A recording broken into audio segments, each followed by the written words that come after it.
Hello students, welcome back to our channel English Corner. We will talk about the next poem, A Tiger in the Zoo, or its poet is Leslie Norris. It is a poet.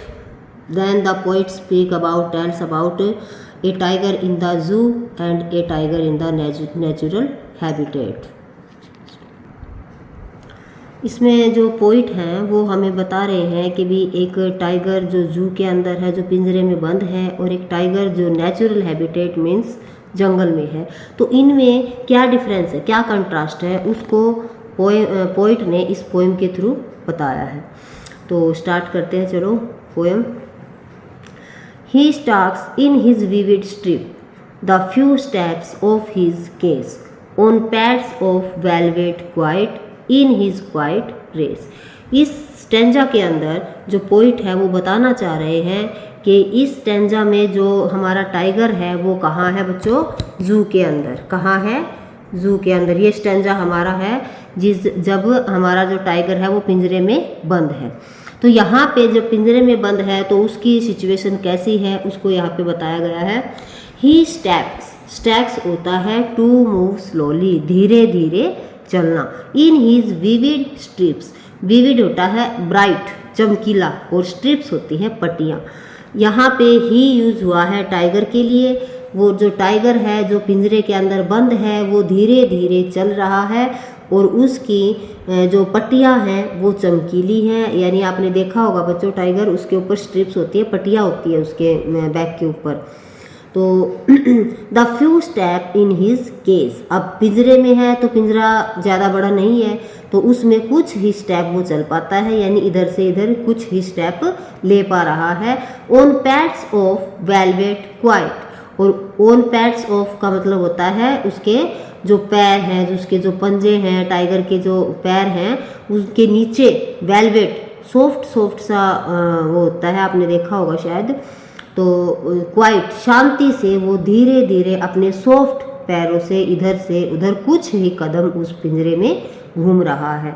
In his quite raise, और उसके इस शांति के पीछे गुस्सा छुपा हुआ है। यानी जब कोई जंगल में घूमने वाला जो जंगल का राजा कहलाता है और उसको पिंजरे में बंद कर दिया जाता है तो उसके अंदर जो रेज है, जो गुस्सा है, जो एंगर है, वो होना नेचुरल है। तो यहाँ पे जहाँ टाइगर को जू के अंदर बंद करके रखा गया है तो उसके अंदर जो गुस्सा है वो इस फर्स्ट स्टेंजा के अंदर पोइट के द्वारा दिखाया गया है। नेक्स्ट जो स्टेंजा है वो है जंगल, in the jungle.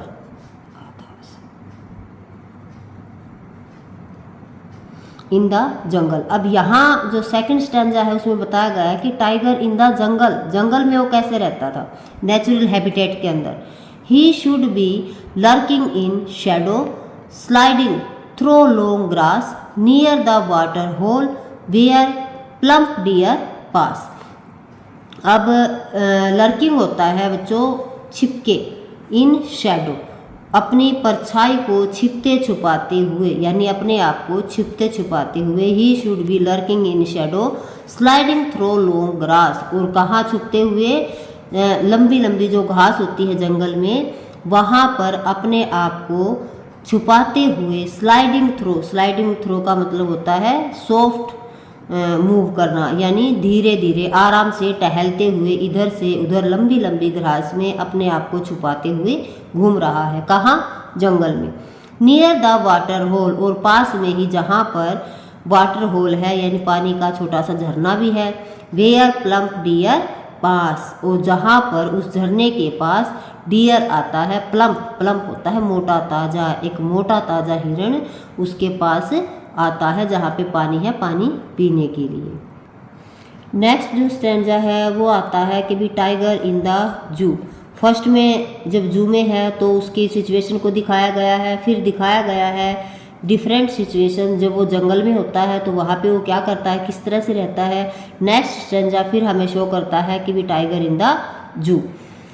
He should be snarling around houses at the jungle's edge, bearing his white fangs, his claws, terrorizing the village। अभी बोल रहा है कि भी he should be snarling around houses। जब वह गुर्राता है स्नर्लिंग होता है गुर्राना, ग्राउल करना।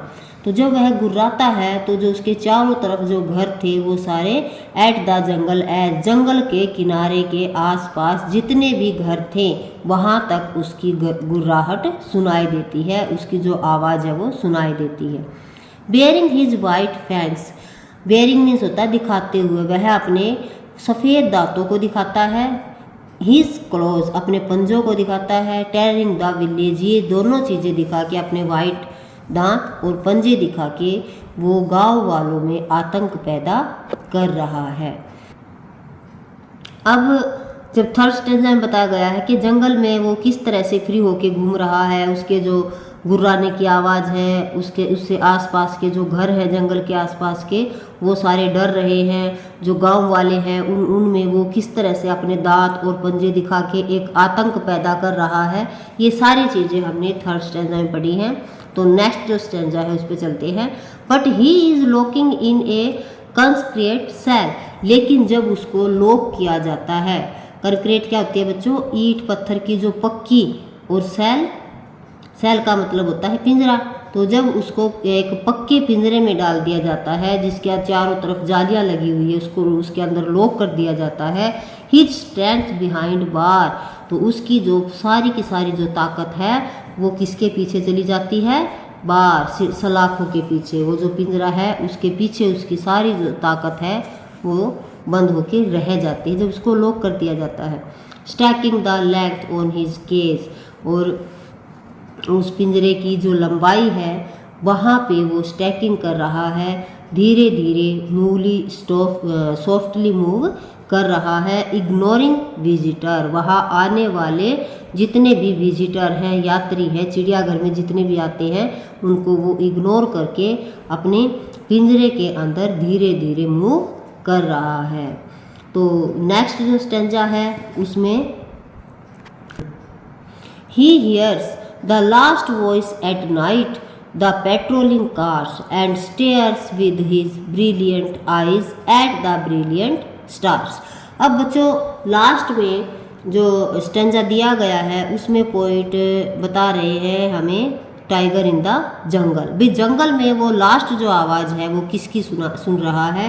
ही hearing the last voice at night, रात को जो लास्ट आवाज़ है वो होती है पेट्रोलिंग कार्स की। पेट्रोलिंग कार्स का मतलब क्या होता है बच्चों, जो रात में पुलिस वालों की जो गाड़ी घूमती है निरीक्षण के लिए इधर उधर, उसको हम पेट्रोलिंग कार बोलते हैं। पेट्रोलिंग के लिए जो गाड़ियाँ घुमाई जाती हैं।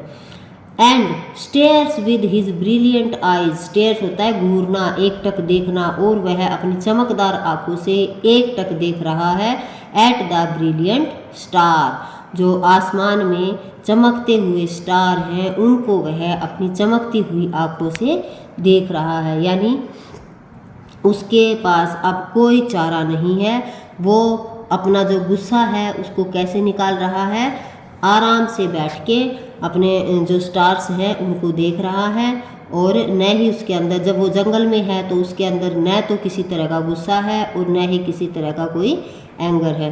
वो आराम से जंगल का राजा बन के अपने जो लाइफ है उसको स्पेंड कर रहा है। तो बच्चों ये हमारी जो पोएम थी, ये कोई भी एनिमल्स लगा लो, उसके जैसे सिचुएशन चेंज होती है उसको हम पिंजरे में डाल देते हैं। फ्री घूमने वाला जो एनिमल है उसको अगर हम कहीं पे बंद कर देते हैं, उसको पिंजरे में डाल देते हैं, तो उसकी जो लाइफ है वो चेंज हो जाती है और उसके अंदर जो गुस्सा है वो आना नेचुरल है। तो ये जो 4-5 स्टेंजाज हैं इसके अंदर जो हमारे पोइट हैं हमें यही बता रहे हैं कि जो चीज़, जो एनिमल्स, जो क्रिएचर फ्री रहने के लिए पैदा हुए हैं उन्हें हम फ्री ही रखें, उनको पिंजरे में बंद करके तंग न करें, उनको किसी भी तरह से टीज़ न किया जाए। तो यहीं पे हमारी जो स्टोरी है वो कंप्लीट होती है। इसके अंदर कुछ पोएटिक डिवाइस दिए गए हैं, वो एक बार देख लेते हैं। तो फर्स्ट स्टेंजा के अंदर अगर हम कुछ पोएटिक डिवाइस देखें तो जो थर्ड लाइन है उसके अंदर हमें मेटाफर दिखाई देगा, और जो फोर्थ लाइन है उसमें पर्सोनिफिकेशन पोएटिक डिवाइस मिलेगा। नेक्स्ट जो पैराग्राफ है उसके अंदर अब इसमें क्वाइट रेज के अंदर यानी शांत भी और गुस्सा भी, तो यहाँ पे ऑक्सीमोरन भी हम कह सकते हैं। नेक्स्ट में अगर हम देखें तो ऐसा कोई भी पोएटिक डिवाइस नज़र नहीं आ रहा है। इसके बाद आ जाइए नेक्स्ट पे, यहाँ पे हमें एक साउंड है स्नार्लिंग। स्नार्लिंग जहाँ पे साउंडिंग वर्ड दिखाई देता है वहाँ पे होता है एनोमोटोपिया। वहाँ जो हम पोएटिक डिवाइस यूज़ करते हैं वो होता है ओनोमोटोपिया।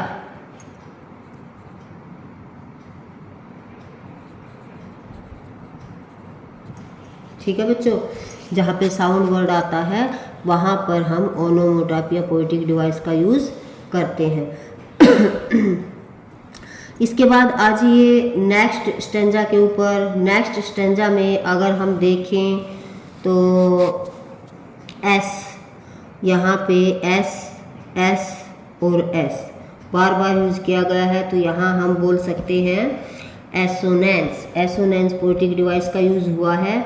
और इसके साथ ही अगर हम देखें ऊपर सी और सी, तो यहाँ भी हम पोएटिक डिवाइस है हमारा कॉन्सोनेंट और कॉन्सोनेंस पोएटिक डिवाइस। और नेक्स्ट पे अगर हम देखें लास्ट वाले पे, तो यहाँ आ जाइए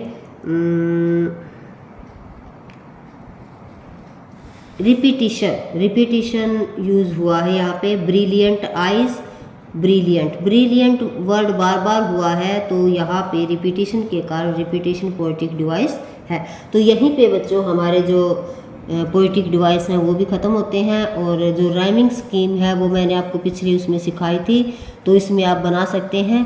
देखिए एक बार, स्ट्रिप्स, केस, क्वाइट, रेज।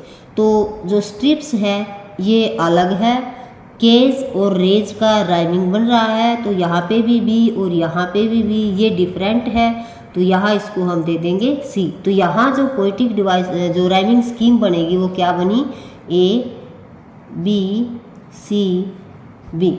इसी तरह से अगर हम नेक्स्ट देखें तो शैडो, ग्रास, होल, पास। तो ग्रास और पास यानी ए बी सी बी, इनमें राइमिंग स्कीम है, तो इनको हम सेम नाम दे देंगे। तो यहाँ भी वही राइमिंग स्कीम लागू हुई है। नेक्स्ट इसी तरह से हमारे आगे वाले जो 3 स्टेंजाज हैं उसके अंदर भी यही राइमिंग स्कीम फॉलो होगी। तो इसी के साथ हमारी जो वीडियो है उसको यहीं पे स्टॉप करते हैं और मिलते हैं नेक्स्ट वीडियो में। बाय।